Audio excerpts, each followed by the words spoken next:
예, 오늘은 시편 11편의 말씀을 가지고 사업의 터가 흔들릴 때라는 제목으로 함께 하나님 말씀을 나누도록 하겠습니다. 오늘 시편은 위기와 또 시련의 때를 어떻게 지날 것인가 라고 하는 질문에 대한 대답입니다. 코로나19로 인해서 온 세계가 위기를 겪고 있고 또 우리의 사업도 어려운 이 시국에 적절한 말씀이라는 생각이 듭니다. 시가서를 저희가 순서에 따라서 보고 있는데 이번 주는 시편 11편인데 주님께서 특별히 이 말씀을 주셔서 더욱더 더 감사한 마음이 들었던 기억이 있습니다. 오늘 본문에는 하나님과 세 명의 사람들이 등장합니다. 그들은 누구냐면 의인과 악인, 그리고 의인에게 충고해주는 사람들입니다. 지금 시인은 위기를 맞고 있어요. 곁에서 이를 지켜보던 이들이 또한 있었는데 그들이 의인이 겪고 있는 상황을 3절에서 이렇게 말을 합니다. 터가 무너지면 의인이 무엇을 하랴? 의인의 삶의 기반이 완전히 무너졌습니다. 터가 무너지니 의인의 삶도 속수무책이죠. 그러면서 그들은 시인에게 악인을 피해 산으로 달아나라고 합니다. 주변을 살펴보고 또 상황을 잘 판단하여서 방도를 찾아 살 길을 찾아보라는 것이죠. 논어 100편의 태백편에 이런 글이 나옵니다. 유도 즉현, 무도 즉은. 우리가 잘 알고 있는 한자인데 풀어서 말씀드리면 이런 이야기예요. 나라에 도가 있으면 나아가 벼슬을 하고 나라에 도가 없으면 들어가 숨어 지내라. 나라에 도가 없어서, 그러니까 나라의 근간이 흔들릴 때는 운둔 생활을 해야 할 때이고 나라에 도가 있을 때는 나아가 벼슬을 하라는 것이죠. 딱 오늘 본문에서 시인에게 들려오는 소리입니다. 아무리 생각을 해봐도 정말 맞는 말 같고 일리가 있는 말 같습니다. 세상의 기준이라고 할 수 있는 그 기준이 무너진 세상에서 아무리 발버둥을 친다 한들 소용이 없기 때문입니다. 그런데 시인은 산으로 피하여 운둔하지 않겠다고 합니다. 나라의 근간이 무너지고 선한 사람도 살 가망이 없는데 산으로 숨어 들어가지 않겠다고 합니다. 그 이유는 단 하나인데 그것은 하나님이 당신의 거처를 산으로 옮기시지 않았기 때문입니다. 그분의 주소지가 여전히 지금 이곳이기에 옮기지 않겠다는 것입니다. 여전히 하나님께서 변함없이 다스리시고 눈여겨보시는 세상이 바로 이곳이기에 이곳에 있겠다고 시인은 말합니다. 압살롬에 쫓겨 예루살렘을 떠나는 다윗이 그 길 위에서 했던 고백이 있죠. 보라, 하나님의 궤를 성읍으로 도로 메어가라. 만일 내가 여호와 앞에서 은혜를 입으면 도로 나를 인도하사 내게 그 궤와 그 계신대를 보이시리라. 그러나 그가 내가 너를 기뻐하지 아니한다 하시면 종이 여기 있사오니 선이 여기시는 대로 내게 행하시옵소서. 터가 무너진 것 같을 때 어떻게든 다시 그 터를 수축하고 그 기반을 다시 세우기 위해 온갖 방법을 찾습니다. 피하기도 하고 산으로 숨기도 하고 법궤를 앞세워 자신의 안위를 지키려고도 하지요. 그러나 그것으로 인생이 지켜지지 않는다는 것을 시인은 그리고 다윗은 알고 있습니다. 내가 법궤를 이용하는 것이 아니라 법궤가 나를 인도하도록, 하나님이 나를 인도하시도록 내가 있어야 할 자리에 내 자신을 놓는 것이 가장 바른 해법임을 시인은 알고 있습니다. 터가 무너졌다는 것은 그것은 애시당초 터가 될 수 없다는 반증입니다. 그러기에 터가 무너졌다고 해서 당황할 필요는 없습니다. 왜냐하면 그것의 허약함과 터가 될 수 없다는 사실이 드러난 것이기 때문이지요. 다른 이들이 보기에 시인의 터가 무너진 것처럼 보이나 그것은 처음부터 그의 터가 아니었습니다. 그러기에 산으로 피한다 한들 위기는 결코 끝나지 않는 법입니다. 들로 산으로 뛰고 피한다 하여도 그것이 인생의 안전보장이 되지 않습니다. 이것을 시인은 알았기에 많은 이야기가 있고 권고가 있지만 그는 자신의 믿음에 따라 하나님 곁에 있기로 결정합니다. 하나님의 처분을 기다리지요. 기다릴 수 있는 이유는 나는 틀릴 수 있지만 하나님은 틀림이 없으시고 나는 실수할 수 있지만 하나님은 실수가 없으시기 때문입니다. 그는 의로우시지만 나는 의롭지 않기 때문입니다. 유진 피터슨이 번역한 메시지에서는 오늘 본문의 마지막 7절을 이렇게 기록하고 있습니다. 모든 일을 바로잡는 것이야말로 하나님이 하시는 일이다.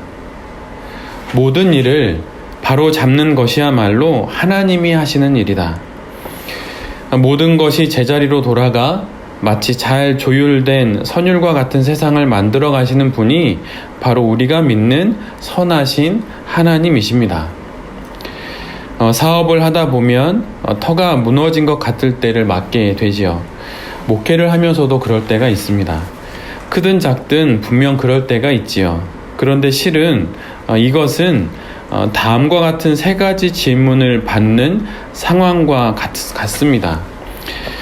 그 질문은 차례로 말씀드리면 다음과 같아요. 첫 번째는 이 상황이 어떻게 흘러가야 마땅한가? 두 번째는 오늘과 같은 상태를 불러온 문제점은 주로 어떤 것들인가? 세 번째는 해결책은 무엇이며 어떻게 그 해법을 실현할 수 있는가? 방금 말씀드린 세 가지 질문들은 팀 켈러 목사님이 자신의 책 일과 영성에서 모든 세계관은 이 세 가지 질문과 이것에 대한 답변으로 구성된다고 말하며 제시한 질문들입니다. 모든 세계관은 이 질문들에 각각 나름의 대답을 하지요. 기독교 세계관 역시 마찬가지입니다. 그러나 다른 세계관과 달리 기독교적인 세계관이 갖는 특징은 이 질문들, 나아가 인류의 본질, 문제, 그 해결까지도 관계적으로 이해한다는 것입니다. 지금 내가 겪고 있는 상황, 세상의 전개, 원인, 그 해법까지도 모두 관계적으로 해석한다는 거예요. 그 어떤 문제들도 해석되지 않으면 이해되지 않습니다. 또 그 해석의 과정이 만만치 않기 때문에 우리가 또 시련을 겪고 또 때로는 신앙이 좀 옅어지고 또 신앙을 때로는 좀 멀리하게 되기도 하는 것이죠. 그러나 그 해석의 과정이 있을 때만이 비로소 이해가 될 수 있습니다. 그래서 세계관이 필요하고 중요한 것이죠.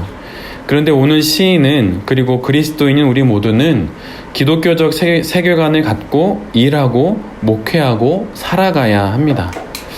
이것을 잊지 않아야 합니다. 이것이 우리의 터입니다. 기독교적 세계관을 갖고 살고 사업하는 성도에게 있어 가장 큰 위기는 사업의 터가 흔들리는 것이 아닙니다. 기독교적 세계관을 터로 삼지 않는 것이 가장 큰 위기이지요. 사업의 터가 흔들리고 사업 실적에 좋고 나쁜 것은 그 사업의 수많은 구성 요소들 중 하나입니다.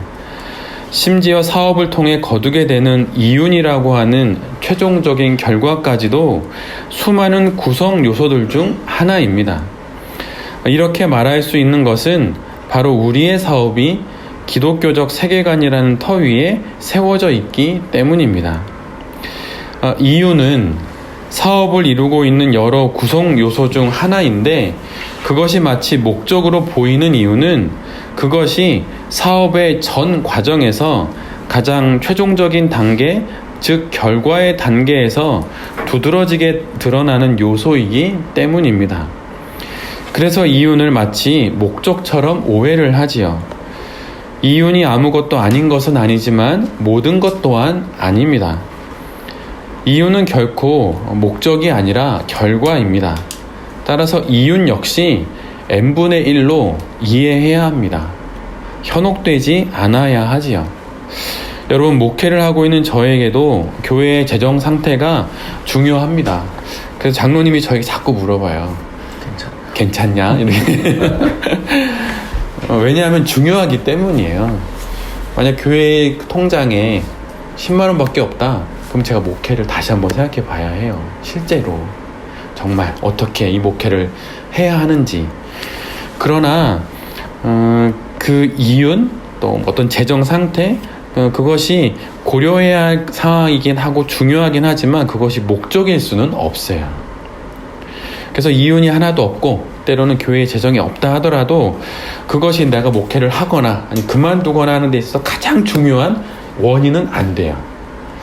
근데 그것이 만약 가장 중요한 요소가 되면, 그것이 모든 걸 결정하는 게 되면 막 다 흔들리게 되는 거죠. 현혹되지 않아야 합니다.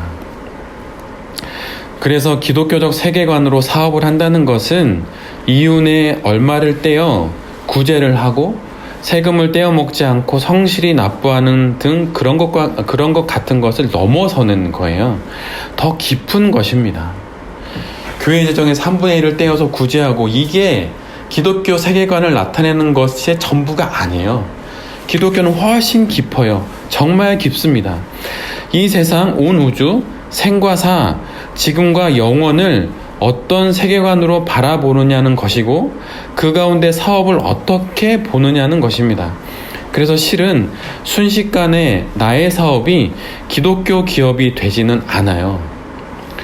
나의 목회가 갑자기 기독교적인 세계관을 베이스로 하는 아주 건실한 목회가 되지 않아요. 서서히 변합니다. 마치 이민 생활처럼 말이죠.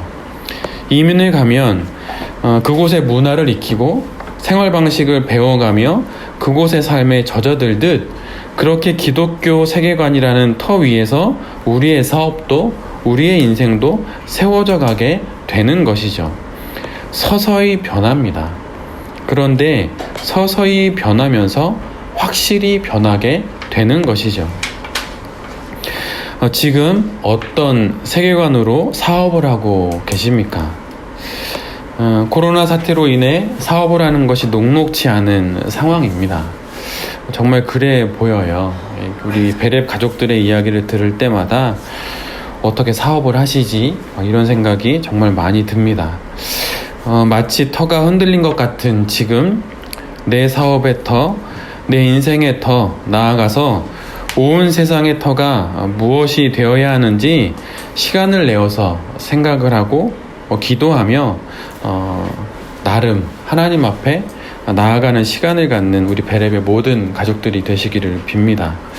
너무 막막해서 길이 안 보이면 자꾸 다른 도움들을 찾게 되죠. 당연히 그렇게 해야 합니다. 사업가라면 당연히 해야 하죠. 그런데 그런 터가 없어서 내 사업의 길이 열리지 않는 것은 전 아니라고 믿습니다.